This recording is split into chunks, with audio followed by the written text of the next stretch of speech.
Seja bem-vindo ao podcast do Ministério Fronteira. A mensagem que você vai ouvir foi pregada pela pastora Elaine Cruz, na nossa igreja na Barra da Tijuca, no Rio de Janeiro. Nossa oração é para que você seja abençoado por essa palavra. O tema hoje é: voltemos ao Evangelho racional. Romanos 12:1 diz assim: rogo-vos, pois, irmãos, pela compaixão de Deus, algumas traduções trazem, pela misericórdia de Deus, que apresenteis o vosso corpo em sacrifício vivo, santo e agradável a Deus, que é o vosso culto racional. Rogo-vos, pois, irmãos, pela compaixão de Deus, que apresenteis os vossos corpos em sacrifício vivo, santo e agradável a Deus, que é o vosso culto racional. A primeira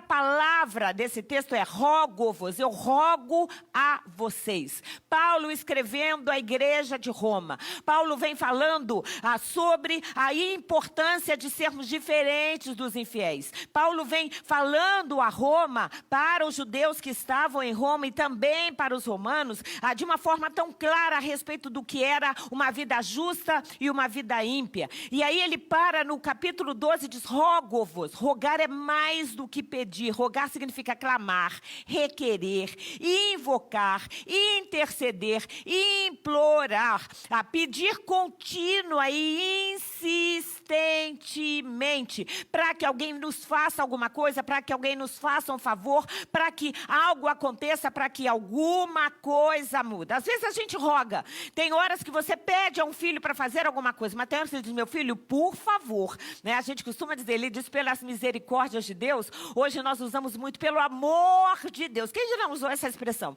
Não é? Pelo amor de Deus, eu rogo, eu peço, eu insisto. A gente roga às vezes que um filho termine um namoro que a gente sabe que não é de Deus. A gente roga que uma filha reconheça que está andando com más companhias. A gente roga que um cônjuge pare de brincar com o pecado, pare de brincar com o casamento. A gente roga, às vezes, dentro da nossa empresa, a gente roga a Deus para que, quem sabe, toque no coração do nosso chefe para que nos dê um aumento. Quem já nunca rogou por isso, por um aumento para ganhar mais, por saúde, que a bênção de Deus nos alcance. Paulo não estava simplesmente solicitando. Paulo não estava simplesmente pedindo, ele estava rogando. Ele está dizendo: isso é importante. Rogo a vocês, peço insistentemente, rogo. E nós precisamos aprender a rogar a Deus e a saber o ponto certo daquilo que pedimos, tanto a Deus quanto às pessoas que convivem para a gente. Mas ele diz: rogo-vos, pois, irmãos. Desde criança, graças a Deus, eu frequento igreja evangélica, tenho aqui alguns filhos queridos de pessoas que conviveram com a gente e foram jovens junto com a gente, mas desde pequeno, e a gente convivendo na igreja, a gente chamava um outro de irmão, né? Irmão Paulo, irmã Débora, irmão Fábio, era assim, a gente ia chamando o outro de irmão. Até hoje, na grande maioria das igrejas evangélicas, ou pelo menos em grande parte delas, esse hábito, que não é um costume, é um hábito, não deixou de existir. Tem muita gente, eu canso de ir a igrejas e a irmã Elaine, às vezes é a irmã doutora Elaine, às vezes é a doutora irmã Elaine, mas a verdade é que é a irmã, né? Porque biblicamente, espiritualmente, todos somos filhos do mesmo Pai. Quando aceitamos a Jesus, nós entramos em uma nova família. Se você é filho único, olha para o seu lado e você vê quantos irmãos você já não ganhou. Se você já vem de uma casa que já tinha irmãos, você já está mais manejado a lidar com o irmão. O irmão briga, irmão discute, irmão empresta e desempresta, fala uma coisa e depois troca. Irmão é irmão, a gente diz o que quer, depois volta atrás porque é irmão. Irmão negocia, irmão troca, irmão, uma usa a roupa da outra. Eu tinha duas irmãs muito próximas de mim. E nós três, a gente tinha uma, como eu já disse aqui, que usava um sapato, um número um pouquinho maior. Quando ela usava o nosso sapato, o sapato ficava aberto, a gente não conseguia mais usar. Mas a verdade é que a gente trocava, a gente ia dormir, apagava a luz e a gente ficava ali no escuro, falando e conversando e rindo. Quando todas nós crescemos, então eu comecei a namorar o Álvaro, a Laís começou a namorar. E aí a gente ficava trocando e conversando e às vezes eu só ouvia minha mãe, parem de falar, está na hora de dormir, amanhã tem aula. Quem tem irmão sabe muito bem o que é isso, é irmão. É filhos do mesmo pai. E se nós somos filhos do mesmo pai, nós temos o mesmo, pelo menos uma linha parecida de DNA. A gente tem vislumbres um do outro, a gente se parece um com o outro, porque nós somos irmãos. Fomos gerados pelo mesmo Espírito, que é o Espírito Santo. João 3 diz assim, digo-lhe a verdade, Jesus conversando com Nicodemos, ninguém pode entrar no reino de Deus se não nascer da água, batendo do batismo, e não nascer do Espírito. O que nasce da carne, isso é, do pai, da mãe, é carne. Mas o que nasce do Espírito é Espírito. Espírito caixa alta, Espírito Santo. Todos nós fomos gerados, convencidos do nosso pecado. E uma vez que nascemos numa nova família, o Espírito Santo gerou o nosso nascimento, mas ele gera mais do que isso, o nosso desenvolvimento, o nosso crescimento, cada dia, mais e mais, até nos tornarmos maduros, homens perfeitos, como diz a Bíblia. Mas como irmãos, nós precisamos ser moldados, nós precisamos ser educados. E é muito interessante que quando a gente fala de educação, e se você lembrar da sua educação, a educação ela pode variar de um tempo para o outro. Eu lembro do meu pai, acredito que a maioria dos pais de vocês já dizia isso. Na minha época, bastava o meu pai olhar para mim, já ouviram isso? O pai olhava e os filhos tremiam de medo e não faziam nada. Hoje em dia tem pai que quando olha a criança encara e pergunta, está olhando o quê, pai? O que você quer, pai? Porque, infelizmente, a educação mudou. A educação humana muda, a educação regular muda e uma casa tem regras de educação diferentes das outras, o que é uma pena, mas é exatamente assim. Qual é a grande complexidade, por exemplo, de um casamento? É que vem uma pessoa de uma casa com algumas regras, com alguns valores, e aí de repente casa com uma outra pessoa com outras regras e outros valores, e a gente vai adequando primeiro o casal para que depois, quando eles têm filhos, eles possam, os dois juntos, aplicarem as mesmas regras para os seus filhos. Não tem coisa pior do que o pai falar, não, pega a Bíblia. Aí a mãe vai por trás e diz, não, meu filho, vai lá, pode pegar a Bíblia, leva lá para o seu quarto, para o seu pai não ver. Isso não é uma boa educação. Educação de filhos, uma educação conjunta. Educação de, agora trazendo para o nosso, para o universo espiritual, a nossa educação é a mesma, porque a Bíblia é a mesma, porque o Espírito Santo é o mesmo. E é muito lindo, porque a educação que vale para cá, porque a educação bíblica, a educação do Espírito Santo, a educação da graça, ela não está limitada a tempo. Ela não está limitada a um período de tempo, não está limitada a cultura. Todas as culturas são educadas pela mesma Bíblia. Todos os povos são educados pela mesma Bíblia. E isso é lindo. Como irmãos, nós somos primeiro moldados. E moldar não é algo fácil. Quando a gente aceita Jesus e vem sem vícios, vem sem hábitos ruins, vem de uma casa que já tem ali boas regras de educação, fica um pouco mais fácil. Quem não conhece gente que não é evangélico, você pensa assim, puxa, a vida é tão correto, tão certinho, tão coisa que só falta ser crente. Conhece ou não conhece? Todos nós conhecemos. Porque a gente espera uma base educacional. A gente espera comportamentos e atitudes de alguém que nasceu de novo. E aí a gente chega na igreja e a gente é moldado. É moldado porque tem um pouco mais de orgulho, porque tem um ego um pouco inflado. É moldado porque às vezes nós somos carentes demais e precisamos aprender a descansar no amor de Deus. Outro se acha ao máximo e aí tem que aprender a tirar, sabe, ser espetado ali com um pouquinho de, né, para poder diminuir um pouquinho. Exatamente assim, nós somos moldados. O processo de ser moldado não é fácil. Isaías 64 diz assim, Senhor, Tu és o nosso Pai. Nós somos o barro e Tu és o oleiro. Somos todos formados pela Tua mãe. A Bíblia, quando fala de molde, apresenta a nossa vida como um barro que vai sendo moldado num vaso lindo para ser usado por Deus. A Bíblia também usa a figura do homem que trabalha com a prata. A Bíblia também fala do ouro que é depurado no fogo. E a Bíblia também fala de um ferreiro como se fosse trabalhando com as suas ferramentas para nos tornar instrumentos dignos da obra de Deus. E, na verdade, quando nós aceitamos a Jesus, né, e vamos nos tornando a imagem de Jesus Cristo, esse não é um processo fácil. Muitas vezes Deus usa o calor do nosso dia a dia, a pressão da vida cotidiana, para que a gente possa ir sendo moldado. Olha o que diz Pedro, diz assim: por meio da fé que vocês têm, Deus os protege com o seu poder até que recebam essa salvação pronta para ser revelada nos últimos tempos. Portanto, alegre-se com isso, ainda que agora, por algum tempo, vocês precisem suportar muitas provações. Elas mostrarão que a sua fé é autêntica. A nossa provação, o nosso dia a dia, aquela tentação do trabalho, aquela situação difícil que você vive às vezes, que você tem que engolir seco, que você não pode responder, todas essas situações que não são Deus que manda não, mas que fazem parte do nosso dia a dia, elas provam no cotidiano se a nossa fé é autêntica ou não. Porque ter fé, ter uma linguagem, ter uma postura aqui na igreja é fácil, mas nossa fé é provada fora daqui, é provada em casa, é aprovada no trabalho, é aprovada onde quer que a gente vá. Portanto, alegrem-se com isso. Ainda que agora, elas mostrarão que a sua fé é autêntica, como o fogo prova e purifica o ouro.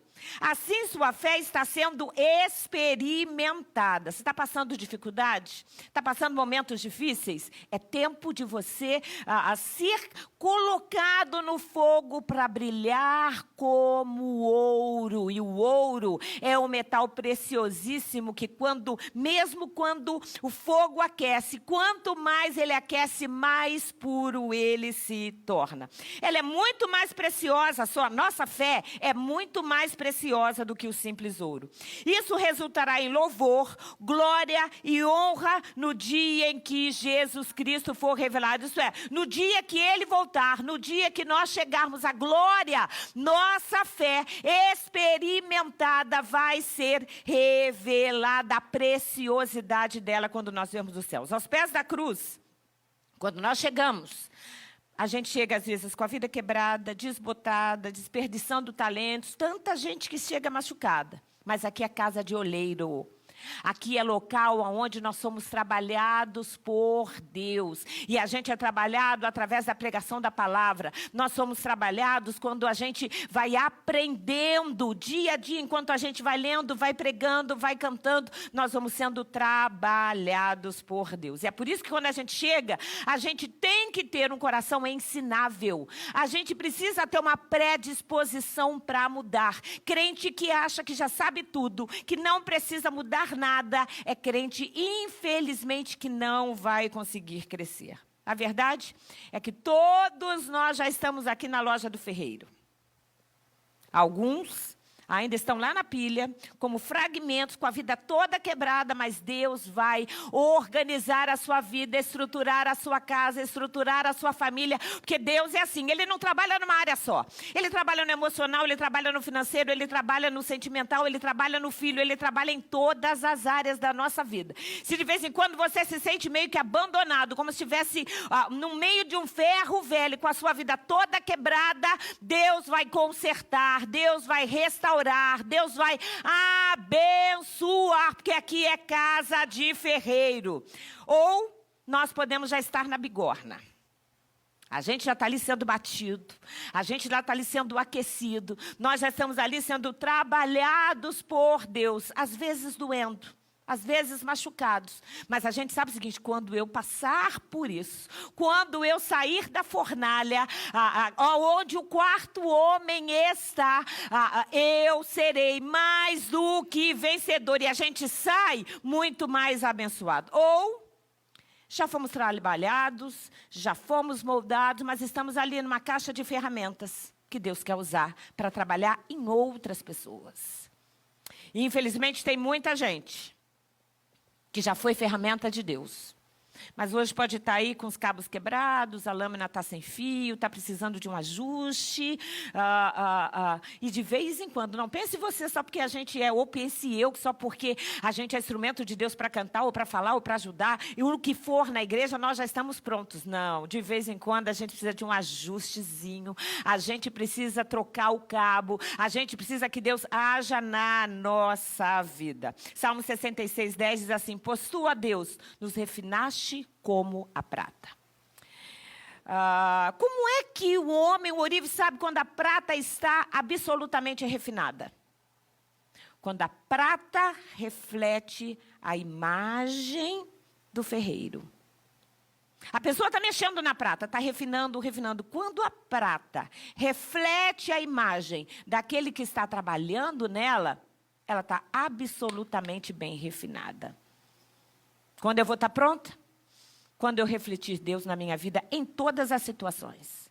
Quando é que você, como prata, está pronto para ser usado por Deus, ou está pronto para ir para o céu, ou está pronto na sua vida espiritual? Quando a gente brilhar tanto e o trabalho for tão refinado que as pessoas olhem para a gente e a gente reflita o próprio Deus, para que a gente volte a ter a imagem de Deus com o qual o homem foi criado, que perdeu a partir do pecado. Jesus Cristo foi o próprio Deus, a própria imagem de Deus visível aqui na terra, e ele morre e manda o seu Espírito para que, uma vez convertidos, a gente reflita de novo a imagem de Deus maravilhosa como é para este mundo aonde a gente, esse mundo em que nós vivemos. Mas como irmãos também, nós somos educados. E educação, como eu já disse, bíblica, é a mesma para todos nós. Tito 2 diz assim: porque a graça de Deus se manifestou salvadora a todos os homens. Ela nos ensina. A graça de Deus nos ensina. Por isso que a gente precisa ter um coração ensinável. A graça nos ensina a renunciar à impiedade e às paixões mundanas e a viver de maneira sensata, justa e piedosa nesse tempo presente, enquanto aguardamos a bendita esperança, a gloriosa manifestação de nosso grande Deus e Salvador Jesus Cristo. É muito lindo porque a graça, ela nos ensina. A graça, quanto mais a gente conhece, mais a gente vai crescendo, quanto mais a gente ouve. É por isso que a Bíblia diz: a fé vem pelo ouvir e ouvir a palavra de Deus. A nossa educação, ela é cuidadosa, ela é particular, porque nós precisamos refletir a imagem de Deus. Agora, é muito interessante porque, irmãos, nós todos somos. Agora, os irmãos, de novo, precisam se parecer, através do novo nascimento. E é muito lindo porque quando a gente vem à igreja, a gente vai aprendendo. A gente vai aprendendo com um, a gente vai aprendendo com o outro, porque um irmão vai aprendendo com o outro e vai ensinando o outro também. Efésios 5 diz assim: como filhos amados de Deus, imitem-no em tudo o que fizerem. Filho imita pai. Eu já contei isso aqui uma vez, eu acho que eu tenho até isso num dos meus livros. Uma vez o Tiago era pequenininho, o Tiago tinha 3 anos e pouco, não tinha 4 anos ainda. Eu fui sair com ele para ir até o mercado. E aí eu quero ir, vamos embora, né? Criança adora mercado, né?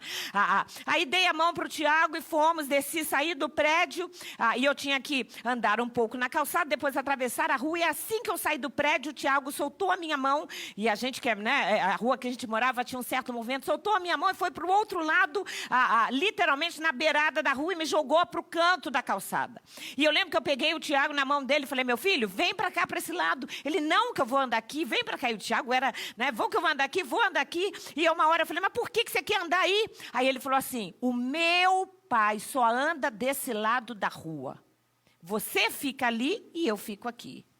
O Álvaro, graças a Deus, sempre foi muito cavalheiro. Nunca me deixou andar no meio, perto do meio-fio. Sempre no cantinho da calçada, como um bom cavalheiro. Isso não se ensina para uma criança de 3 anos. Muito pelo contrário. Né? A gente pega a criança e coloca para o campo, porque aí nós somos os pais que vamos proteger. Mas, filho, imita. Imita. Você vai ensinar seu filho a comer carne ou a comer legumes se você só come batata frita? Impossível.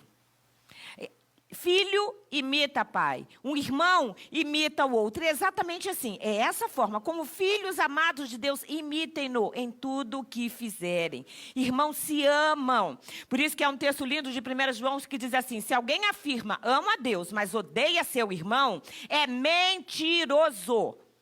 Pois se não amamos o nosso irmão a quem vemos, como amaremos a Deus a quem não vemos? Ele nos deu esse mandamento: quem ama a Deus, ame também os seus irmãos. Irmãos se amam, irmãos se ajudam, irmãos se comunicam. É por isso que nós nos reunimos como igreja. A Bíblia diz em Hebreus 10, não deixemos de reunirmos como igreja, segundo o costume de alguns, mas encorajemos. Isso é, a gente vai chamando o outro, a gente vai olhando o outro, a gente vai dando a falta daquele irmão que não aparece, daquele que está ausente, que exatamente assim a gente vai encorajando. Efésios 2 diz assim: agora, por causa do que Cristo fez, todos temos acesso ao Pai pelo mesmo Espírito. Portanto, vocês já não são estranhos e forasteiros, mas concidadãos do povo santo e membros da família de Deus, em nome de Jesus. Todas as vezes que você entrar nesta igreja, que você é membro desta igreja, para você que é membro desta igreja, não se sinta estranho, mas faça amizade, converse com pessoas, se apresente, fale de você exatamente assim. Não estou pedindo para você contar as suas particularidades, mas é importante a comunhão, é importante andar junto, é importante conhecer a dor do outro, é importante lhe ajudar o outro a se levantar, porque nós seremos ajudados quando também cairmos, quando estivermos doentes, porque é para isso que irmão serve. Pode implicar, a gente pode brincar, mas na hora o outro, a gente até pode falar mal de um irmão nosso, mas ai de quem fale mal de um irmão nosso. É ou não é assim? Exatamente. A gente que é pai e mãe até pode dar bronca no filho, mas ai de quem fale do nosso filho. Exatamente assim. Porque irmão se protege, irmão se ama, irmão se conhece. Mas o texto segue dizendo assim: rogo-vos, pois, irmãos, pela compaixão de Deus, que apresenteis o vosso corpo em sacrifício. Na NVI diz: portanto, irmãos, rogo pelas misericórdias de Deus que se ofereçam em sacrifício. Apresentar o seu corpo, apresentar a si mesmo em sacrifício. Corpo aqui fala de alma. Nós apresentamos os nossos pensamentos, os nossos sentimentos, os nossos desejos, a nossa vontade, as nossas atitudes. E todos nós, um por um, nós somos enviados, e nós somos mais do que chamados por Deus a nos apresentarmos dentro de uma geração tão corrupta, de maneira sóbria, de maneira incorruptível. Filipenses 2,15 diz assim: venham e tornar-se puros e irrepreensíveis, filhos de Deus inculpáveis, no meio de uma geração corrompida e depravada, na qual vocês brilham como estrelas no universo, retendo firmemente a palavra da vida. A verdade é que nossa alma sempre vai ter a tendência de nos fazer pecar. Sempre vai ter a tendência de nos isolar. A gente sempre acha que tem razão. A gente sempre acha que não precisa. A gente sempre acha que a culpa é do outro. É um movimento nosso, da nossa alma. Mas, na verdade, todos os dias, como diz Paulo, eu tenho que fazer morrer as obras da minha carne, do meu corpo, e me apresentar como sacrifício diante de Deus. Até porque as obras da carne, eu só vou ler algumas delas, estão listadas em alguns capítulos da Bíblia, em alguns versículos da Bíblia. Mas Gálatas 5 tem uma relação muito interessante, diz assim: quando as pessoas seguem os desejos da natureza humana, os resultados são extremamente claros. 2 pontos: imoralidade sexual, impureza, inclusive mental, porque às vezes a pessoa parece tão santarrona, mas só Deus sabe a qualidade dos seus pensamentos. Sensualidade, idolatria, feitiçaria, hostilidade, discórdia, isso é briga, ciúmes, eu gosto dessa próxima, acesso de raiva. É Bíblia. Sabe aquela pessoa que parece tão calminha, de repente ela tem um acesso de raiva. A pessoa olha para ela e fala: gente, no que essa pessoa... Acesso de raiva. Isso é obra da carne. Nem vou pedir para levantar a mão quem já teve. Ambições egoístas, dissensões, divisões, inveja, bebedeiras, festanças desregradas e outros pecados semelhantes. Quem pratica essas coisas não herdará o reino de Deus. A Bíblia é muito clara. Porque esse texto diz: rogo-vos, pois, irmãos, pela compaixão de Deus, que apresenteis o vosso corpo em sacrifício vivo, santo e agradável a Deus. Sacrifício vivo. Vamos nos lembrar que Paulo escreve isso no meio para judeus que já tinham sido e participado da religião judaica, dentro de um perfil ou de uma imagem judaizante em que se trazia animal que era imolado, que era sacrificado, morto, queimado. E ele diz: olha, vocês vão se oferecer como sacrifício não morto, porque ninguém mais pode, nem mesmo que se fizesse adiantaria. O único sacrifício perfeito, vicário, insubstituível é o sacrifício de Jesus Cristo. Quando você vê alguém aí se arrastando escadaria acima, achando que aquilo está fazendo um sacrifício para agradar a Deus, não está. Quando às vezes as pessoas se lancetam achando que está agradando a Deus, não está. O que agrada a Deus é obediência. É um espírito manso e tranquilo diante de Deus. É uma pessoa que todos os dias olha para si mesmo e diz: eu hoje me consagro a Deus. Eu hoje vou me separar para Deus. Eu não vou ouvir o que eu não preciso ouvir. Eu não vou falar o que eu não preciso falar. Eu não vou me sujar com o pecado. Eu não vou me deleitar em imagens obscenas, porque eu sou de Deus. Eu sou consagrado e pertenço a Deus. Olha o que diz Romanos 6. Considerem-se mortos para o poder do pecado e vivos para Deus em Cristo Jesus. Não deixem que o pecado reine sobre seu corpo, que está sujeito à morte, cedendo aos desejos pecaminosos. Não deixem que nenhuma parte do seu corpo, nem mesmo a mente, se torne instrumento do mal para servir ao pecado. Mas, ao invés disso, entreguem-se inteiramente a Deus, pois vocês estavam mortos e agora têm uma nova vida. Portanto, ofereçam seu corpo como instrumentos, uma outra versão diz, como instrumentos de justiça, para fazer o que é certo para a glória de Deus, pois o pecado não é mais o seu senhor. Não é o pecado que manda em mim. Tem muita gente que diz: mas a minha mente, mas os meus olhos, mas também é porque a senhora não viu, eu não preciso ver nada. Nem você precisa ver nada. O pecado não domina mais o nosso corpo. Nós temos toda a garantia bíblica. O pecado não é mais o nosso senhor. É por isso que a gente pode ser livre de vício. É por isso que a gente pode ser livre de qualquer hábito ruim, seja para o nosso corpo, seja para a nossa alma, seja para o nosso espírito. Você manda na sua alma, só você. Eu não mando. O máximo que a gente faz é pregar. Quem decide no dia a dia é você. A gente que decide cortar o ódio pela raiz. O óleo também é bom, né? Mas o ódio pela raiz. A gente que decide engolir as afrontas. É ou não é? Na hora que a pessoa fala e vem a resposta aqui na ponta da língua, você engole seco, faz aquela cara de paisagem, finge que não ouviu e segue. Depois vai chorar, não tem problema. Pode chorar no banheiro, pode chorar diante de Deus, falar: Senhor, eu queria tanto dizer isso, mas eu não disse.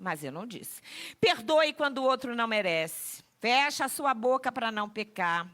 Lava a sua boca com sabão. Quem aqui já teve sabão com minha mãe fazia isso, né? As poucas vezes que eu me metia a falar um palavrão, quando eu percebi, era sabão de coco colocada dentro da boca, tipo assim, vai lavar essa boca, não pode. Minha mãe era literalmente lavava com sabão.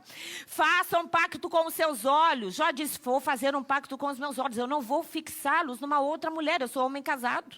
Não deseje inveja o que não é seu, afaste dos ímpios, trate seu mau humor. Você é daquela pessoa que acorda soltando vespa, como o outro diz? Trata o seu mau humor. Reavalie seus erros, decida acertar, seja tardio para falar e para apontar os erros dos outros. Saia de perto das brigas, dos zombadores, deixa a pessoa falando sozinha. Vai embora, vai embora. Faça a cara de paisagem ao ser provocado, faça uma limpeza na sua rede social.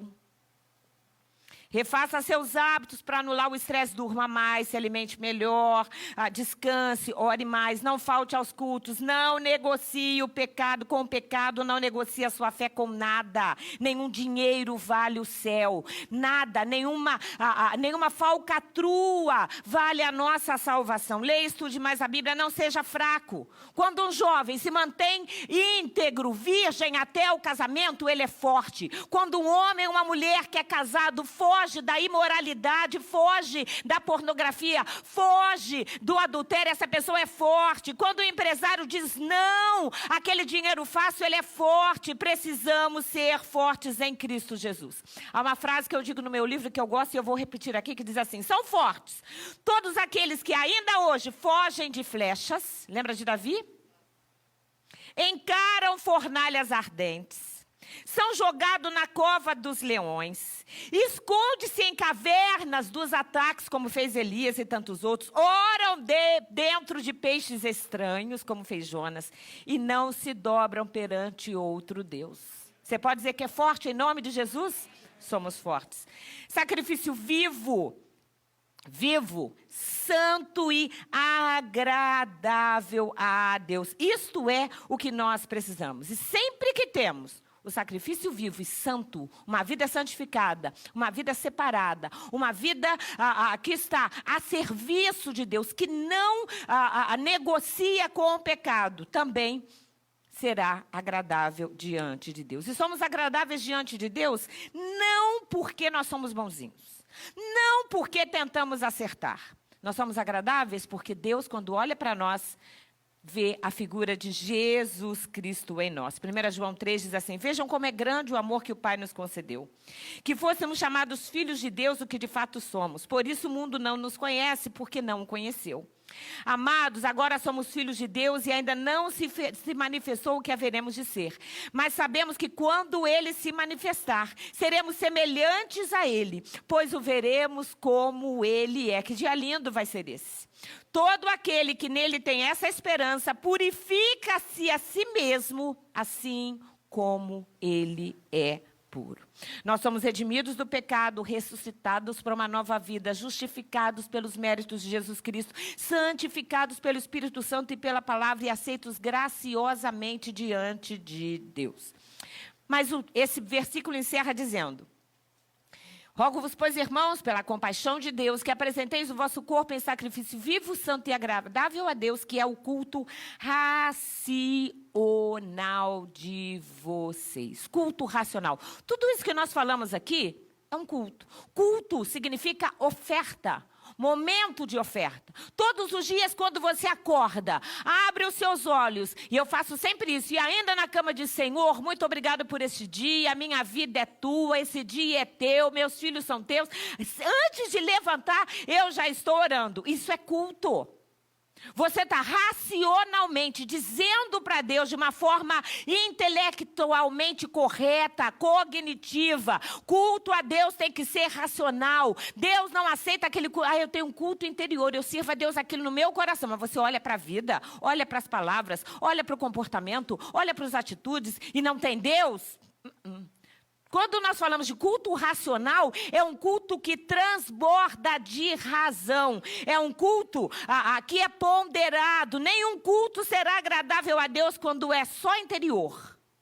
Deus só quer o interior, do exterior nada. No exterior eu posso usar o que eu quiser, posso fazer o que eu quiser, posso falar o que eu quiser. Não é assim.